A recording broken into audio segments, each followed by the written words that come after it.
عجبت من عبد لا يدری انی راض عنہ سو ساخط علیہ. وہ جو جانتا ہی نہیں کہ میں اس سے راضی ہوں کہ ناراض ہوں. کیف یضحک، وہ ہنستا کیسے؟ اللہ اکبر. بڑی عجیب و غریب سی بات ہے.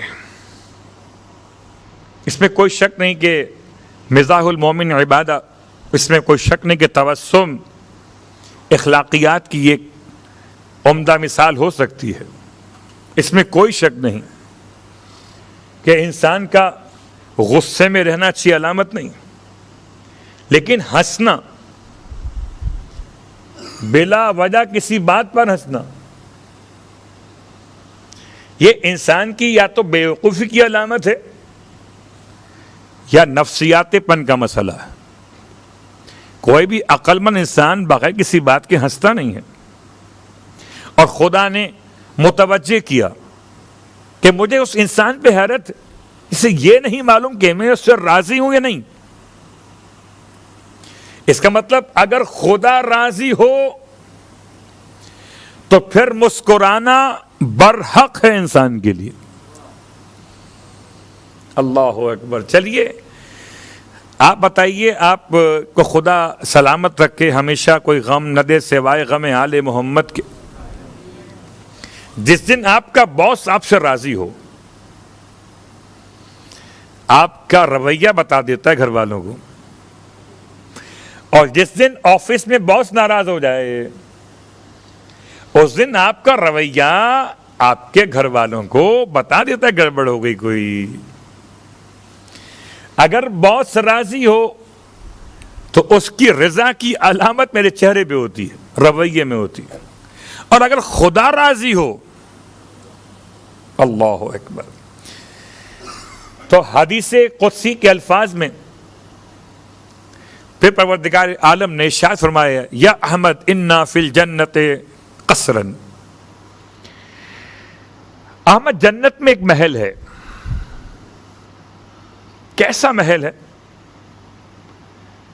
من لؤلؤۃ، جو بنا موتیوں سے ہے. فوق لؤلؤ، اور موتیوں پر موتی ہیں. فوق لؤلؤۃ من درۃ فوق درۃ. لولو خاص قسم کا موتی اور درہ عام قسم کا موتی. ترجمے کے لحاظ سے دونوں کا ترجمہ موتی کیا گیا. موتیوں کا بنا ہوا محل ہے جنت کے اندر، اور اس محل میں خاص لوگ رہیں گے. خدا فرما رہا، اور اے احمد انظر الیہم، میں ان اہل جنت پر اپنی نگاہ رحمت کروں گا. وَأُكَلِّمُهُمْ، اور میں ان سے کلام کروں گا. جنت میں خدا اہل جنت سے کلام کرے گا. تو کیا خدا کی آواز سنیں گے؟ خدا کی آواز کس نے سنی، کب سنی؟